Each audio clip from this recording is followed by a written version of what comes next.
Welcome to icon India. ఈరోజు current అఫైర్స్లో మనం 15కి సంబంధించినటువంటి జనవరి కరెంట్ అఫైర్స్ని డిస్కస్ చేయబోతా ఉన్నాం.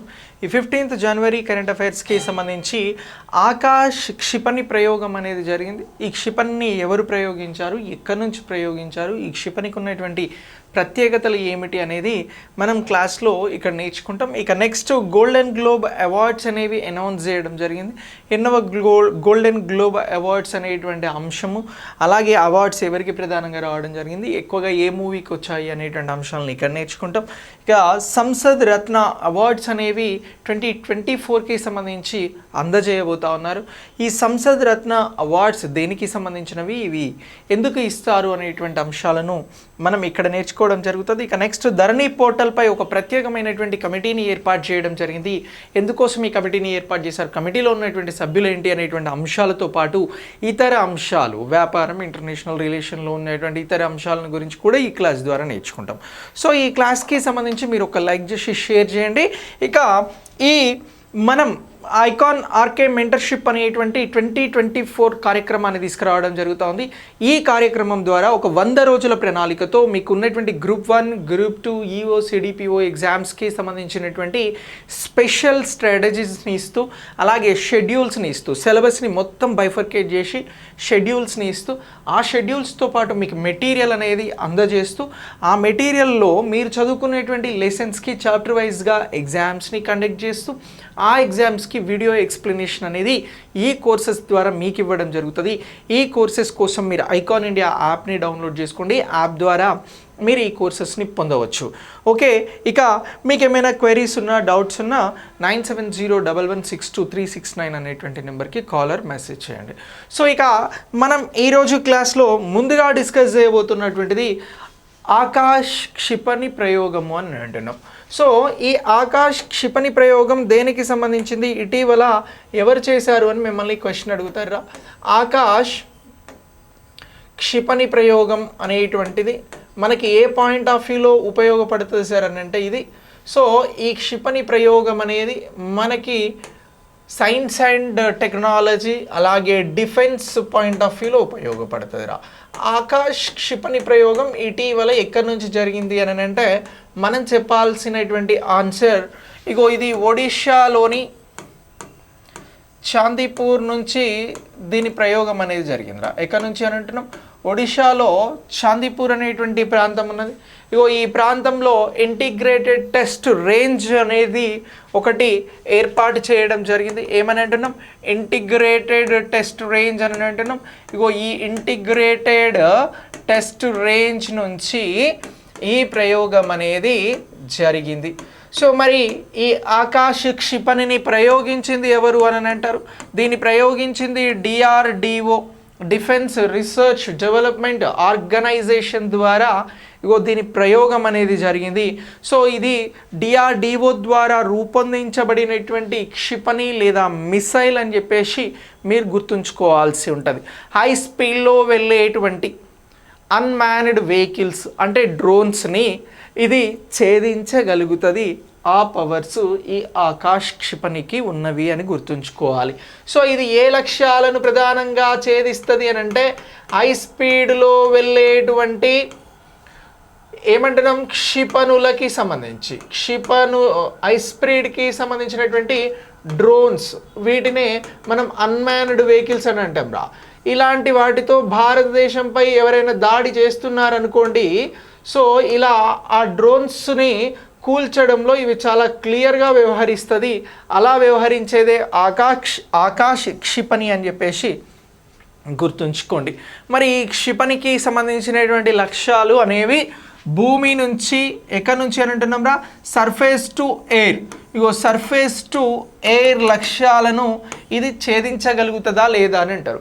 ఇటీవల డిఆర్డిఓ టెస్ట్ రేంజ్ నుంచి ప్రయోగించినటువంటి ఆకాష్ క్షిపణి అనేది unmanned vehicles, high speed vehicles లక్ష్యాలను ఛేదించగలుగుతుందా లేదా అని అంటే ఇది ఛేదించగలుగుతుంది అని మీరు గుర్తించాల్సి ఉంటుంది. ఇగో ఈ సర్ఫేస్ టు ఎయిర్ మిసైల్ అనేది విజయవంతంగా ప్రయోగించబడింది అనేది ప్రస్తుత కరెంట్ అఫైర్స్ అంశం. సో మరి ఈ ఆకాష్ క్షిపణి అనేది ఏ టెక్నాలజీని బేస్ చేసుకొని డెవలప్ చేసినారు అని అంటారా? ఇగో ఈ ఆకాశ్ క్షిపణి అనేది దేశీయ టెక్నాలజీని బేస్ చేసుకొని రూపొందించబడింది. ఏ టెక్నాలజీ అని అంటున్నాం? దేశీయ టెక్నాలజీని బేస్ చేసుకొని ఇది రూపొందించబడింది అనేటువంటి అంశాన్ని మనం ఇక్కడ గుర్తించాల్సి ఉంటుందిరా. సార్ దేశీయ టెక్నాలజీకి బేస్ చేసుకొని రూపొందించబడినటువంటి ఈ క్షిపణిలో ఎలాంటి ఫెసిలిటీస్ ఎలాంటి వాటిని అమర్చడం జరిగింది అని అంటారు. సో ఇందులో రేడియో ఫ్రీక్వెన్సీ సీకర్ అనేది ఉందిరా. ఒకటి ఏమంటున్నాం? రేడియో ఫ్రీక్వెన్సీ సీకర్ అని అంటున్నాం. ఇగో ఇది ఉన్నది అనేటువంటి అంశాన్ని మీరు గుర్తించాల్సి ఉంటుంది. నెక్స్ట్ రెండోది ఏంటి అని అంటే లాంచర్ అనేటువంటిది కూడా ఇందులో పొందుపరచడం జరిగింది ఈ క్షిపణిలో. నెక్స్ట్ దీనిని తర్వాత మల్టీ ఫంక్షన్ రాడార్ అనేటువంటిది కూడా ఇందులో ఉందిరా. మూడోది ఏమంటున్నాం? మల్టీ ఫంక్షన్ రాడార్ అని అంటున్నాం. ఇగో దీనిని కూడా ఇందులో ఏర్పాటు చేయడం జరిగింది. మరొకటి ఏంటి అని అంటే command control and communication system అనేది ఉందిరా. నాలుగోది కమాండ్ కంట్రోల్ కమ్యూనికేషన్ సిస్టమ్ ఇందులో ఉన్నది. ఓకే, కమ్యూనికేషన్ సిస్టమ్ ఇందులో ఉన్నది అనేటువంటి అంశాన్ని గుర్తుంచుకోండి. Very very important. ఇక నెక్స్ట్ ఇది పూర్తిగా ఆయుధ వ్యవస్థను కలిగి ఉంటుందిరా. ఐదవ అంశం ఏంటి అని అంటే ఆయుధ వ్యవస్థతో ఇది వర్క్ చేస్తుంది. సో ఇలా ఇగో ఈ అంశాన్ని మనం గుర్తుంచుకోవాల్సి ఉంటుంది. ఎగ్జామినేషన్ పాయింట్ ఆఫ్ వ్యూలో ఎలా అడుగుతారు అని అంటే ఇటీవల ఆకాశ్ క్షిపణి ప్రయోగం జరిగింది, దీన్ని DRDO ప్రయోగించింది, దీనికి సంబంధించిన అంశాలను పరిగణించండి అని అంటారు. సో ఇప్పుడు అందులో ఉన్నటువంటి క్షిపణిలో ఉన్నటువంటి అంశాలను గురించి అడిగితే ఈ 5 points very very important. So ఇది కాకుండా ఇక్కడ బేసిక్ అంశాలను గురించి అడిగితే మనం ఇక్కడ చెప్పినవి వెరీ వెరీ ఇంపార్టెంట్. DRDO ఎప్పుడు స్థాపించబడిందిరా? 1958లో DRDO అనేటువంటిది స్థాపించడం జరిగింది. సో ఇది డిఫెన్స్ రీసెర్చ్ డెవలప్మెంట్ ఆర్గనైజేషన్ అని అంటున్నాం. ఇది మినిస్ట్రీ ఆఫ్ డిఫెన్స్ కింద వర్క్ చేస్తుంది అనేటువంటి అంశాన్ని మనం గుర్తుంచుకోవాలి. ఓకే, ఇక నెక్స్ట్ డిఫెన్స్ కింద వర్క్ చేసేటువంటి దీనికి సంబంధించి ఇది దేశవ్యాప్తంగా కూడా ల్యాబొరేటరీస్ని ప్రయోగశాలల్ని కలిగి ఉందిరా. దీని పరిధిలో మొత్తం 5,000 మంది సైంటిస్టులు వర్క్ చేయడం జరుగుతుందిరా. శాస్త్రవేత్తలు ఎంతమంది ఉన్నారు అని అంటే DRDO పరిధిలో 5,000 మంది దేశవ్యాప్తంగా పనిచేస్తూ ఉన్నారు. మరి DRDOకి సంబంధించినటువంటి ప్రస్తుత చైర్మన్ ఎవరు అని అంటే సమీర్ వి కామత్ రావు. దేనికి సంబంధించి అని అంటున్నాం? DRDO చైర్మన్ ఎవరు అని అంటే ఇగో చైర్మన్ వచ్చి సమీర్ వి కామత్ అని గుర్తుంచుకుంటారా. సమీర్ వి కామత్ DRDOకి సంబంధించినటువంటి చైర్పర్సన్. ఒకవేళ డైరెక్ట్ చైర్మన్ గురించి అడిగితే ఈ అంశం అనేది మనకి ఇంపార్టెంట్గా పరిగణించబడుతుంది. ఇది ఆకాశ్ క్షిపణికి సంబంధించినటువంటి ప్రయోగంగా గుర్తుంచుకోవాలి. ఇక నెక్స్ట్ దీని తర్వాత మనం మరొక అంశం గురించి మాట్లాడదాం. అదేమిటి అని అంటే ఒక శాటిలైట్కి సంబంధించింది. అయితే ఇప్పుడు మనం మాట్లాడబోయేటువంటి టాపిక్ ఇంటర్నేషనల్ పాయింట్ ఆఫ్ వ్యూలో very very important. International point of వ్యూలో ఇటీవల సైన్స్ అండ్ టెక్నాలజీకి సంబంధించిన రిలేటెడ్ క్వశ్చన్స్ అడగాలి అనుకుంటే జపాన్ మీద క్వశ్చన్ రావడానికి అవకాశం ఉంటుందిరా. సో ఇప్పుడు ఈ జపాన్కి సంబంధించినటువంటి ఒక శాటిలైట్ ప్రయోగం అనేది జరిగిందిరా. ఏమని అంటున్నాం? శాటిలైట్ ప్రయోగం. దీనినే ఉపగ్రహం అని అంటాం రా. ఇగో ఇటీవల ఇతర దేశాలకి సంబంధించి ఈ జపాన్కి సంబంధించి ఏం జరిగిందని అంటే ఒక చిన్న స్టోరీ చెప్పుకోవాలి. 1988లో ఉత్తర కొరియా రా, దాన్ని నార్త్ కొరియా అని కూడా అంటాం కదా, కిమ్ జాంగ్ ఉన్. సో ఈ ఉత్తర కొరియా దేశం ఏం చేసిందని అంటే ఒక క్షిపణిని ప్రయోగించిందిరా. ఈ క్షిపణి కాస్త జపాన్లోకి చొచ్చుకు రావడం జరిగింది. జపాన్ గగనతలంలోకి వచ్చింది. సో ఇప్పుడు ఈ గగనతలంలోకి వచ్చినటువంటి ఇలాంటి క్షిపణులకి సంబంధించినటువంటి పర్యవేక్షణ అబ్జర్వ్ చేయాలని 1988లో జపాన్ను గగనతలంలోకి చొచ్చుకొచ్చినటువంటి ఉత్తర కొరియా క్షిపణి తరువాత జపాన్ భావించింది. సో దీనికోసం ఇప్పుడు జపాన్కి చుట్టుపక్కల ఉన్నటువంటి దేశాలు ఏ కార్యకలాపాలను చేస్తున్నాయో తెలుసుకునేందుకే ఒక శాటిలైట్ని ప్రయోగించిందిరా. ఇప్పుడు జపాన్ ప్రయోగించినటువంటి ఈ శాటిలైట్ ఏం చేస్తుంది అని అంటే ఈ జపాన్కి ప్రమాదకరంగా ఉన్నటువంటి దేశాలపైన ఇది ప్రత్యేకమైనటువంటి నిఘా పెడుతుంది. సో ఈ ప్రత్యేకమైనటువంటి నిఘా ద్వారా ఏం చేస్తుంది అని అంటే జపాన్ మీద ఏదైనా దాడులు జరుగుతున్నప్పుడు వాటిని ముందస్తుగా తెలుసుకునేందుకోసమే ఈ క్షిపణి ప్రయోగం అనేది జరిగింది. ఉపగ్రహం శాటిలైట్ ప్రయోగం అనేది జరిగింది. ఇలా ఈ శాటిలైట్ ప్రయోగం ఎక్కడి నుంచి జరిగింది, ఏ రాకెట్ ద్వారా జరిగింది అనేటువంటి అంశాలను మనల్ని ఎగ్జామ్లో క్వశ్చన్ అడుగుతారు. జపాన్కి సంబంధించి తనేగాషిమా అనేటువంటి ప్రాంతం ఉందిరా. ఏమని అంటున్నాం? తనేగాషిమా అనేటువంటి ప్రాంతం ఉన్నది. ఈ తనేగాషిమాలో ఉన్నటువంటి అంతరిక్ష కేంద్రం నుంచి ఏ రాకెట్ అని అంటే H2A. తనేగాషిమా అంతరిక్ష కేంద్రం నుంచి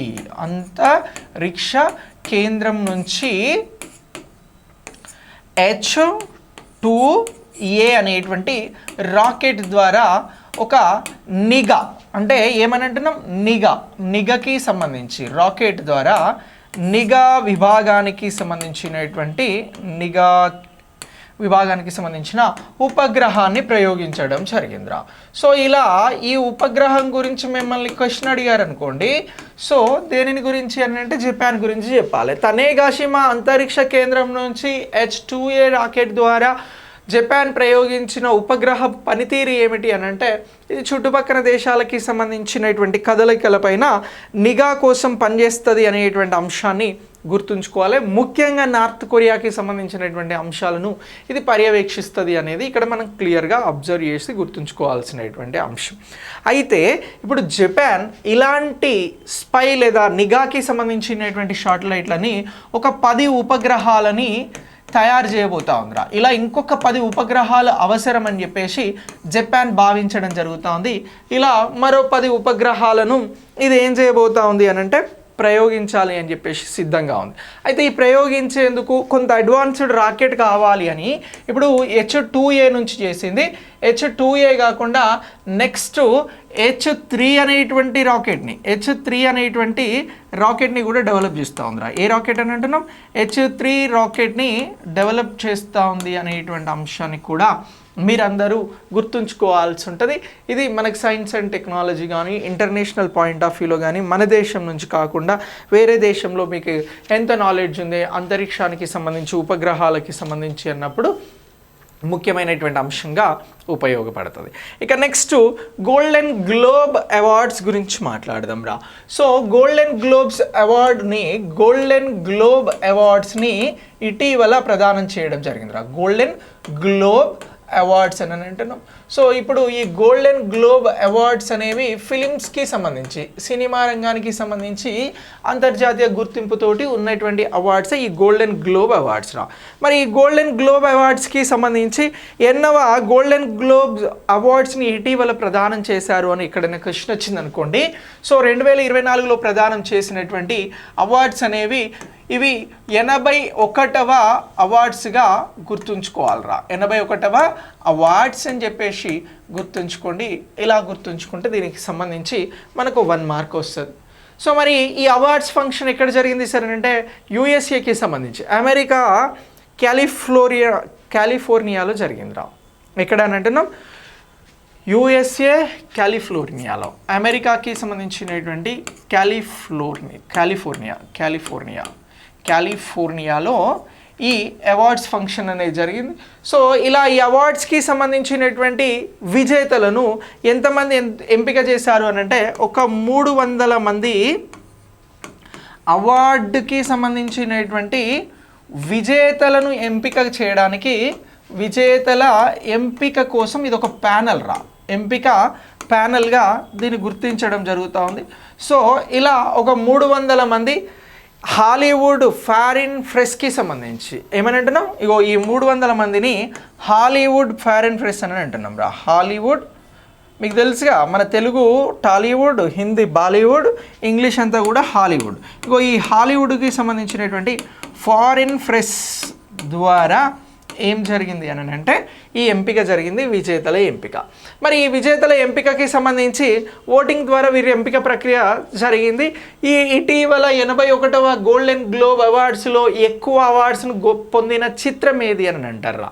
సో దీనికి సంబంధించి మనం చెప్పాల్సినటువంటి చిత్రం ఓపెన్ హైమర్ అనేటువంటి చిత్రం రా. ఇగో ఎక్కువ అవార్డ్స్ను పొందినటువంటి చిత్రం ఓపెన్ హైమర్. సో ఈ ఓపెన్ హైమర్ చిత్రం నుంచే బెస్ట్ నటుడిని అలాగే నటుడిని ఎంపిక చేయడం జరిగింది. ఇది ఉత్తమ చిత్రం రా. ఏది ఓపెన్ హైమర్ అనేటువంటిది 81వ గోల్డెన్ గ్లోబ్ అవార్డ్స్కి సంబంధించిన ఉత్తమ చిత్రంగా గుర్తుంచుకోవాల్సి ఉంటుంది. ఓపెన్ హైమర్ చిత్రాల మీద క్వశ్చన్స్ వస్తాయి, సినిమా నాలెడ్జ్ని కూడా అప్పుడప్పుడు చెక్ చేస్తాడు. ఇక నెక్స్ట్ ఈ ఓపెన్ హైమర్కి సంబంధించినటువంటి నటుడిని ఉత్తమ నటుడిగా గుర్తించడం జరిగింది. అలా ఓపెన్ హైమర్కి సంబంధించినటువంటి నటుడి పేరు ఏమిటి అని అంటే సిలియన్ మర్ఫీరా. ఏమని అంటున్నాం? సో ఇతని పేరు సిలియన్ మర్ఫీ. సిలియన్ మర్ఫీ అని అంటున్నాం. ఈయన ఉత్తమ నటుడిగా గోల్డెన్ గ్లోబ్కి సంబంధించినటువంటి అవార్డును పొందడం జరిగింది. మరి ఉత్తమ దర్శకుడిగా ఎవరు అవార్డుని పొందారు సార్ అని అంటే క్రిస్టోఫర్ నోలన్ అవార్డు పొందడం జరిగింది రా. దర్శకుడిగా ఎవరికి అవార్డుని ఇచ్చారు అని అంటే క్రిస్టోఫర్ నోలన్కి ఇవ్వడం జరిగింది. ఓకే, ఇక నెక్స్ట్ ఈ చిత్రం ఉత్తమ చిత్రంగా నిలిచింది. ఓపెన్ హైమర్కి సంబంధించిన నటుడు దర్శకుడికే ఇక్కడ ఉత్తమ నటుడు ఉత్తమ దర్శకుడు అనేటువంటి అవార్డ్స్ వచ్చినాయి అని అంటున్నాం. మరి ఉత్తమ నటిగా ఎవరు ఎంపిక అయ్యారు సార్ అని అంటే లిల్లీ గ్లాడ్స్టోన్ రా. ఎవరు అని అంటున్నాం? Lily Gladstone. ఇగో ఉత్తమ నటిగా లిల్లీ గ్లాడ్స్టోన్ ఎంపిక అవ్వడం జరిగింది. అయితే ఈమె కూడా మరి ఈ మూవీకే చేసిందా సార్ అని అంటే ఓపెన్ హైమర్ కాదురా. ఈమె చేసినటువంటి movie killers of the flower moon రా. ఏమని అంటున్నాం? ఇగో ఈమెని చేసిన movie killers of flower on move flower moon. Okay, ఇగో ఈ చిత్రంలో నటియే లిల్లీ గ్లాడ్స్టోన్. సో ఇలా ఈమెకి ఈ అవార్డ్స్ అనేవి రావడం జరిగింది. ఈ అవార్డ్స్కి సంబంధించినటువంటి పాయింట్ ఆఫ్ వ్యూలో ఈ అంశాలన్నింటినీ కూడా మనం గుర్తుంచుకోవాలి. సో ఇటీవల గోల్డెన్ గ్లోబ్ అవార్డ్స్ అని అంటే వీటికి సంబంధించి ఇవి ముఖ్యమైనటువంటి అంశాలు. మనకి ఇంటర్నేషనల్ అవార్డ్స్ పాయింట్ ఆఫ్ వ్యూలో ఈ టాపిక్ అనేది ఇంపార్టెంట్. ఇక నెక్స్ట్ దీని తర్వాత సంసద్ రత్న అవార్డ్స్ గురించి మాట్లాడదాం రా. ఈ సంసద్ రత్న అవార్డ్స్ వేటికి సంబంధించినవి అని అంటే మన దేశానికి సంబంధించినవిరా. సంసద్ అనగా ఏమిటి అని అంటే పార్లమెంట్ రా. దీన్ని ఇంగ్లీష్లో సంసద్ అని అంటారు. ఇగో సంసద్ హిందీలో రా, ఇంగ్లీష్లో పార్లమెంట్ కదా. సంసద్ రత్న, సంసద్ అనేది హిందీ పదం. సంసద్ రత్న అవార్డ్స్ గురించి క్వశ్చన్ అడిగారు అనుకోండి, మీరు ఈ అంశాలను చెప్పాల్సి ఉంటుంది. సో సంసద్ రత్న అనేటువంటి అవార్డు అనేది మనకు ఇగో ఇటీవల ప్రకటించడం జరిగిందిరా. ఎంతమందిని ఈ 2024లో ఎంపిక చేశారు 23కు గాను అని అంటే ఒక 5 మందిని ఈ సంసద్ రత్న అవార్డు కోసం ఎంపిక చేయడం జరిగిందిరా. ఇప్పుడు బెస్ట్ పార్లమెంటేరియన్, పార్లమెంట్లో ఉత్తమంగా వ్యవహరించేటువంటి వారికి సంబంధించి వారిని ఇక్కడ ఎంపిక చేయడం జరుగుతూ ఉంటుందిరా. సో అలా ఎంపిక చేసి ఏం చేస్తారు అని అంటే వారికి సంసద్ రత్న అనేటువంటి అవార్డ్స్ని ఇస్తూ ప్రోత్సహిస్తారు అనేటువంటి అంశాన్ని గుర్తుంచుకోవాలి. పార్లమెంట్లో అత్యుత్తమ ప్రదర్శన కలిగినటువంటి వారికి ఇచ్చే అవార్డ్స్ ఏంటి అని అంటారు సంసద్ రత్న అవార్డ్స్. మరి ఈ సంసద్ రత్న అవార్డ్స్కి సంబంధించి 2024కు గాను ఎంతమందిని ఎంపిక చేసినారు అని అంటారు? 5 మందిని ఎంపిక చేసినారు అని అంటున్నాం. 5 మంది ఎవరు అని అంటే ఒకరు సుకాంత్ ముజందార్ రా. ఇగో సుకాంత్, ఈయనొక MP. Majumdar, Sukanta Majumdar, not Majumdar, Majumdar. So ఈయన బీజేపీ పార్టీకి సంబంధించిన తండ్రి. ఇంకా నెక్స్ట్ రెండోవరు ఎవరు అని అంటే సుధీర్ గుప్తా అని అంటున్నాం. సుధీర్ గుప్తా. సో ఈయన కూడా ఏ పార్టీకి సంబంధించిన అతను అని అంటే బీజేపీ పార్టీ నుంచి టికెట్ తీసుకొని గెలిచి వీరు బెస్ట్ పార్లమెంటేరియన్గా ఎంపీలుగా పనిచేస్తూ బెస్ట్ పార్లమెంటేరియన్గా ఇక్కడ అవార్డు పొందడం జరుగుతూ ఉంది, ఎంపిక కావడం జరిగింది. ఇక నెక్స్ట్ శివసేనకి సంబంధించినటువంటి శ్రీకాంత్ ఏక్నాథ్ షిండేరా. ఇక 3వ వ్యక్తి ఎవరు అని అంటే ఎంపీ ఎవరు అని అంటే శ్రీకాంత్ ఏక్నాథ్ షిండే అని అంటున్నాం. ఇగో ఈయన ఏ పార్టీకి సంబంధించిన ఇతను అని అంటే ఇతను శివసేన పార్టీకి సంబంధించిన అతను రా. ఇగో శివసేనకి సంబంధించినటువంటి పార్టీ అతను. ఈయన కూడా దీనికి ఎంపిక కావడం జరిగింది. ఇక నెక్స్ట్ అవార్డుకి ఎంపికైనటువంటి మరో వ్యక్తి ఎవరు అని అంటే కుల్దీప్ రాయ్ శర్మరా. ఇగో ఈయన కాంగ్రెస్ నుంచి ఎంపిక అయ్యాడు. కుల్దీప్ రాయ్ శర్మ అని అంటున్నాం. ఈయన ఏ పార్టీ నుంచి అని అంటే కాంగ్రెస్ అని అంటున్నాం. కాంగ్రెస్ నుంచి ఎంపిక కావడం జరిగింది. ఇక నెక్స్ట్ మరొకరు ఎవరు అని అంటే ఎన్సీపీకి సంబంధించిన అమోల్ రామ్ సింగ్. ఇగో ఈ అమోల్ రామ్ సింగ్ అనే అతను నేషనల్ కాంగ్రెస్ పార్టీకి సంబంధించినట్టు. అమోల్ రామ్ సింగ్. సో ఈ రామ్ సింగ్ ఏ పార్టీ అని అంటున్నాం? ఈయన నేషనల్ కాంగ్రెస్ పార్టీరా, ఎన్సీపీకి సంబంధించి. ఇలా ఈ ఐదుగురిని కూడా బెస్ట్ పార్లమెంటేరియన్స్గా సంసద్ రత్న అవార్డుతో ఈ అవార్డుని అందించి సన్మానించబోతా ఉన్నారు. సో ఈ అవార్డు ఫంక్షన్ ఎప్పుడు జరుగుతుంది? ఇప్పుడు ప్రకటన మాత్రమే వచ్చింది. ఇది ఫిబ్రవరి 17న జరగబోతా ఉందిరా. ఎప్పుడు అని అంటున్నాం? ఫిబ్రవరి 17న అవార్డ్స్ని అందచేస్తారు అనేటువంటి అంశాన్ని మీరందరూ కూడా గుర్తుంచుకోండి. ఓకే, సో మరి ఈ అవార్డు అనేది మొట్టమొదటిసారి ఎప్పుడు స్టార్ట్ అయింది సార్ అని అంటే ఇగో ఈ అవార్డు అనేది 2010లో ప్రారంభించడం జరిగిందిరా. ఎప్పుడు అని అంటున్నాం? 2010లో ఈ అవార్డు అనేది ప్రారంభమైంది. ఈ అవార్డుకి సంబంధించినటువంటి ప్రారంభం జరిగింది అని అంటున్నాం. సో ఇలా 2010 నుంచి అవార్డ్స్ని ఇస్తూ ఉన్నారు. ఏ రాష్ట్రపతి చొరవతో ఈ అవార్డు స్టార్ట్ అయింది అని అంటే మనం రాష్ట్రపతి అబ్దుల్ కలాం, మాజీ రాష్ట్రపతి అబ్దుల్ కలాం గారి పేరును గుర్తుంచుకోవాలరా. అబ్దుల్ కలాం గారి చొరవతో ఇగో ఇది ప్రారంభమైంది.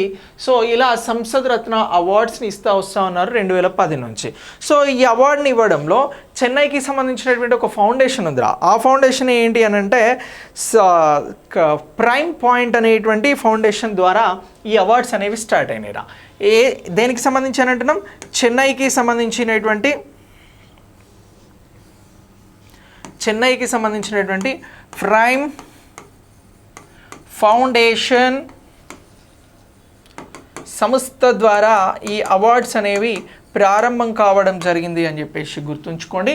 సో ఇలా సంసద్ రత్న అవార్డ్స్ అనేవి మనకి ఇంపార్టెంట్. ఇక ఎవ్రీ 5 ఇయర్స్కి ఒకసారి ఈ బెస్ట్ పార్లమెంటేరియన్స్కి సంబంధించి ఇంకా సంసద్ రత్న అవార్డ్ని ఎవ్రీ 5 ఇయర్స్కి ఒకసారి ఎలా ఇస్తారు అని అంటే మహా సంసద్ రత్న అనేటువంటి అవార్డ్ని కూడా ఇస్తారా. ఎవ్రీ 5 ఇయర్స్కి ఒకసారి సంసద్ రత్న కాకుండా ఏ అవార్డ్స్ని ఇస్తారు అని అంటే మహా సంసద్ రత్న అనేటువంటి అవార్డుని ఇస్తారు అని చెప్పేసి గుర్తుంచుకుంటారా. ఏ అవార్డు అని అంటున్నాం? మహా సంసద్ రత్న. మహా సంసద్ రత్న అనేటువంటి అవార్డు ఎన్ని ఇయర్స్కి ఒకసారి ఇస్తారు అని అంటే ఎవ్రీ 5 ఇయర్స్కు ఒకసారి రా. 5 ఇయర్స్కి ఒకసారి ఇస్తారు అనేటువంటి అంశాన్ని మీరు గుర్తుంచుకోండి. ఇవి ఎగ్జామినేషన్ పాయింట్ ఆఫ్ వ్యూలో మనకి చాలా చాలా ఇంపార్టెంట్ సంసద్ రత్న అవార్డ్స్కి సంబంధించి. ఇటీవల సంసద్ రత్న అవార్డ్స్ ఎవరికి వచ్చినాయి గుర్తించండి అని మిమ్మల్ని క్వశ్చన్ అడుగుతారు. అలా అడిగితే ఇగో ఈ సుకాంత్ మజుందార్ సుధీర్ గుప్తా బీజేపీ నుంచి, శ్రీకాంత్ ఏకనాథ్ షిండే శివసేన నుంచి, కుల్దీప్ రాయ్ శర్మ కాంగ్రెస్ నుంచి, అమోల్ రామ్ సింగ్ ఎన్సీపీ నుంచి అవార్డ్స్ని పొందడం జరిగింది అని చెప్పండి. ఇక నెక్స్ట్ దీని తర్వాత మనం చెప్పబోయేటువంటి మరొక టాపిక్ ఏంటి అని అంటే ధరణి పోర్టల్కి సంబంధించినటువంటి ప్రత్యేక కమిటీ గురించి మాట్లాడదాం రా. తెలంగాణలో ధరణి పోర్టల్ ఉందిరా. ఇగో ఈ ధరణి పోర్టల్కి సంబంధించి భూ సమస్యలను ఇది బాగా తీర్చడం లేదు అని చెప్పేసి ఏం చేసారు అని అంటే ఇగో ఈ పోర్టల్ ద్వారా ధరణి పోర్టల్ ద్వారా ఏం చేసినారు అని అంటే ఒక కమిటీని ఏర్పాటు చేయడం జరిగింది ధరణి పోర్టల్ పైన. ఇటీవల టీఆర్ఎస్ గవర్నమెంట్లో ధరణి పోర్టల్ ఉండే అది ఇప్పుడు కొనసాగుతూ ఉంది. అసలు ఈ పోర్టల్ కొనసాగించాలా వద్దా, ఇది భూ సమస్యలను సరిగా పరిష్కరించలేకపోతుంది, కారణం ఏంటి స్టడీ చేయండి అని చెప్పేసి తెలంగాణలో కాంగ్రెస్ గవర్నమెంట్ ధరణి పోర్టల్ పైన ఒక కమిటీని ఏర్పాటు చేసింది. ఆ కమిటీలో ఉన్నటువంటి సభ్యులు ఎవరు అని చెప్పేసి తెలంగాణ స్టేట్ లెవెల్ ఎగ్జామ్స్లో క్వశ్చన్ అడుగుతారు. అలా అడిగారు అనుకోండి, మనం ఆన్సర్ అనేది చేయాలి కదా. సో ఈ ధరణి పోర్టల్కి కన్వీనర్గా నవీన్ మిట్టల్ ఉంటారా. ఎవరు అని అంటున్నాం? దీని కన్వీనర్ అలాగే ఒక 4 సభ్యులు ఉన్నారా. కన్వీనర్గా ఎవరు ఉంటారు అని అంటే నవీన్ మిట్టల్ ఉంటాడు అని అంటున్నాం. సో ఈ నవీన్ మిట్టల్ గారు ఇప్పుడు భూ వ్యవహారాలకి సంబంధించి ఈ భూ సమస్యల పరిష్కారం కోసం ఏర్పాటు చేసినటువంటి కమిటీకి కన్వీనర్గా వ్యవహరిస్తూ ఉన్నారు. ఈయన భూ పరిపాలనకి సంబంధించినటువంటి ప్రధాన కమిషనర్గా ఉన్నారు. దేనికి సంబంధించి అని అంటున్నాం? భూ పరిపాలన ప్రధాన కమిషనర్, భూ పరిపాలన ప్రధాన కమిషనర్గా ఉన్నాడు అనేటువంటి అంశాన్ని మీరు గుర్తుంచుకోండి. ఓకే, ప్రధాన కమిషనర్, రైట్. సో ఈయనే కన్వీనర్. ఇక నెక్స్ట్ సభ్యులుగా ఎవరు ఉంటారు అని అంటే ఈ కాంగ్రెస్ పార్టీకి సంబంధించినటువంటి కిసాన్ కాంగ్రెస్ జాతీయ ఉపాధ్యక్షుడు ఉన్నాడు. సో ఆయన పేరు ఏంటి అని అంటే కోదండరెడ్డి. సో ఈ కోదండరెడ్డి గారు దీనికి సంబంధించినటువంటి సభ్యుడిగా ఉంటారు. సో ఈయన కిసాన్ కాంగ్రెస్కి సంబంధించి Kisan Congress national vice president జాతీయ ఉపాధ్యక్షుడు. సో ఈయన కూడా దీనికి సంబంధించినటువంటి సభ్యుడిగా కొనసాగబోతూ ఉన్నారు. ఇక నెక్స్ట్ మాజీ ఐఏఎస్ ఆఫీసర్ ఉండేరా, ఆయన పేరు రేమండ్ పీటర్. ఇంకొకరు ఎవరు అని అంటే రేమండ్ పీటర్ కూడా ఇందులో సభ్యుడిగా ఉంటాడు, రైట్. సో ఈయన ఫార్మర్ ఐఏఎస్ అని అంటున్నాం, రైట్. సో ఇక నెక్స్ట్ రేమండ్ పీటర్ గారి తర్వాత మరొకరు ఎవరు అని అంటే సునీల్ అని మరొక ప్రొఫెసర్ ఉన్నారా, ఆచార్య సునీల్ గారు. సో ఈయన నల్సార్కి సంబంధించి సునీల్ గారు ఉన్నారు. సో నల్సార్ ఆచార్యుడిగా నల్సార్కి సంబంధించినటువంటి ప్రొఫెసర్ అన్నాం. సో ఈయన ఉన్నాడు. ఓకే, ఇక నెక్స్ట్ ఇతనితో పాటు మరొకరిని కూడా నియమించడం జరిగింది. ఆయన బి మధుసూదన్. ఈయన డిప్యూటీ కలెక్టర్గా పదవీ విరమణ చెందిండ్రా మధుసూదన్ గారు. మధుసూదన్ గారు. సో వీరిని మీద మనల్ని క్వశ్చన్ అడుగుతారా. సో ఈయన ఏంటి అని అంటున్నాం, మాజీ డిప్యూటీ కలెక్టర్, డిప్యూటీ కలెక్టర్ అంతే. సో ఈయన ఉన్నారా. సో ఇలా ఇగో వీరితో ధరణి పోర్టల్ కోసం ఏర్పాటు చేసినటువంటి కమిటీ అనేది వచ్చింది. ఇప్పుడు ఈ కమిటీ ధరణి పోర్టల్ సమస్యలు ఇతర అంశాలపైన స్టడీ చేసి ప్రభుత్వానికి ఒక నివేదికను అందిస్తుంది అనేటువంటి అంశాన్ని మనం ఎగ్జామినేషన్ పాయింట్ ఆఫ్ వ్యూలో ఇంతవరకు గుర్తుంచుకుంటే సరిపోతుంది. ఇక నెక్స్ట్ అంబానీకి సంబంధించి ఒక అప్డేట్ వచ్చిందిరా. అంబానీకి సంబంధించినటువంటి అప్డేట్ ఏంటి అని అంటే $100 బిలియన్ క్లబ్లో ఇటీవల భారతదేశానికి సంబంధించిన ఏ ప్రముఖ వ్యాపారి చేరిండు అని అంటారు. ఆదానియా, అంబానియా, లేకపోతే టాటా, రతన్ టాటానా, ఇలాంటి వారా అని అడుగుతారు. అలా అడిగితే మనం పేరు చెప్పాల్సింది అంబానీరా, ముఖేష్ అంబానీ. ఇగో $100 బిలియన్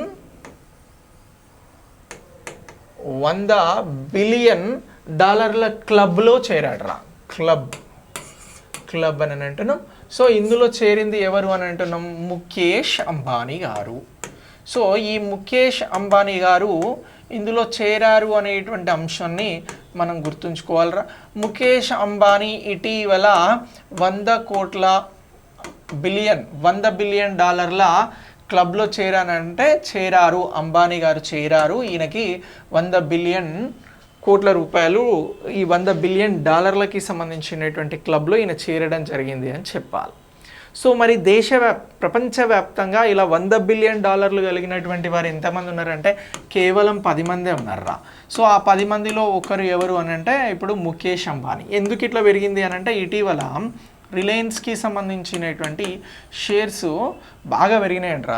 రిలయన్స్కి సంబంధించిన షేర్స్ బాగా పెరిగినాయి. సో ఇందుకు గాను ఇప్పుడు ఏం జరిగింది అని అంటే ఈ క్లబ్లో ముఖేష్ అంబానీ గారు చేరడం జరిగిందిరా.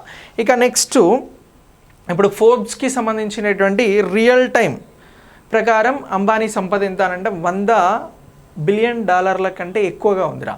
ఎంత అనంటే ఫోర్బ్స్ రియల్ టైం ప్రకారం ఎంత ఉంది సార్ ఈయన సంపద అంటే $105 బిలియన్ ఉన్నది అనేటువంటి అంశాన్ని గుర్తుంచుకోవాలి. కానీ ఓవరాల్గా ఈయన $100 బిలియన్ క్లబ్లో చేరాడు అనేది మనం ఇక్కడ ప్రత్యేకంగా గుర్తుంచుకోవాల్సినటువంటి అంశం. ఓకే, డాలర్ల క్లబ్లో చేరాడు అనేది మనం ఇక్కడ ప్రత్యేకంగా గుర్తుంచుకోవాలి.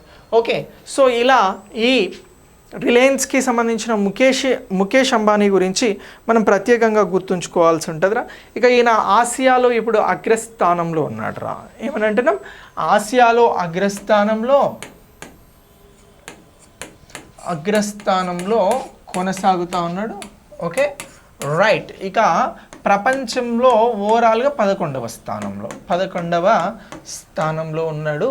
ఇది అప్పటికప్పుడు మారుతూ ఉంటుంది. సో కానీ ప్రస్తుతం ఉన్నటువంటి అంశాల ప్రకారం ఇవన్నీ కూడా మనం ముఖ్యమైనటువంటి అంశాలుగా గుర్తుంచుకోవాల్సి ఉంటుందిరా ఎగ్జామినేషన్ పాయింట్ ఆఫ్ వ్యూలో.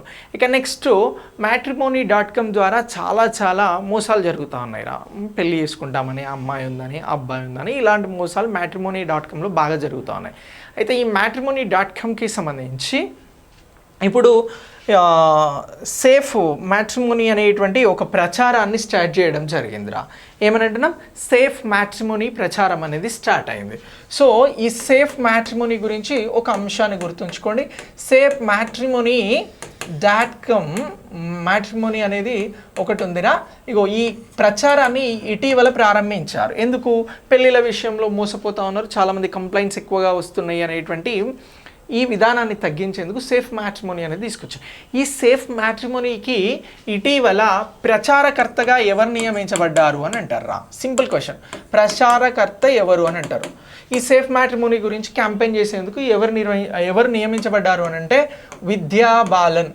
ఓకే, విద్యా బాలన్ అనేటువంటి నటి నియమించబడడం జరిగింది అని గుర్తుంచుకోండి. ఈ సేఫ్ మ్యాట్రిమోనీ అనేటువంటి అంశాన్ని, ఈ మెసేజ్ని ప్రజలకు తీసుకెళ్ళి అవగాహన కల్పించేందుకోసం ఈ విద్యాబాలన్ నియమించబడ్డది అనేటువంటి అంశం మనం ఇక్కడ ముఖ్యంగా గుర్తుంచుకోవాల్సినటువంటి అంశం. ఇక నెక్స్ట్ తెలంగాణకి సంబంధించి mineral development corporation, mining development corporation అనేది ఒకటి ఉందిరా. దాన్నే TSMDC అని అంటాం. ఇగో TSMDCకి ఇటీవల డైరెక్టర్గా, చైర్మన్గా ఎవరు నియమించబడ్డారు అని అడుగుతారు. సో దీనికి సంబంధించి మహేష్ దత్ గారిని నియమించడం జరిగిందిరా. తెలంగాణ TMDCకి సంబంధించి ఎవరు ఇటీవల నియామకం జరిగారు, ఎవరికి బాధ్యతలు ఇచ్చారు అని అంటే మహేష్ దత్ గారికి ఇవ్వడం జరిగింది. సో తెలంగాణకి సంబంధించినటువంటి సెక్రటరీగా ఉన్నటువంటి శాంతి కుమార్ గారు ఈ ఉత్తర్వుల్ని ఇవ్వడం జరిగింది, శాంతి కుమారి గారు. ఓకే, సో ఇలా ఈ అంశాన్ని కూడా అప్డేట్ చేసుకోండి, సేఫ్ మ్యాట్రిమోనీ అంశాన్ని కూడా అప్డేట్ చేసుకోండి. ఇది ఈరోజు నేను మీకు అందిస్తున్నటువంటి కరెంట్ అఫైర్స్. నెక్స్ట్ కరెంట్ అఫైర్స్లో మళ్ళీ కలుద్దాం. Thanks for watching.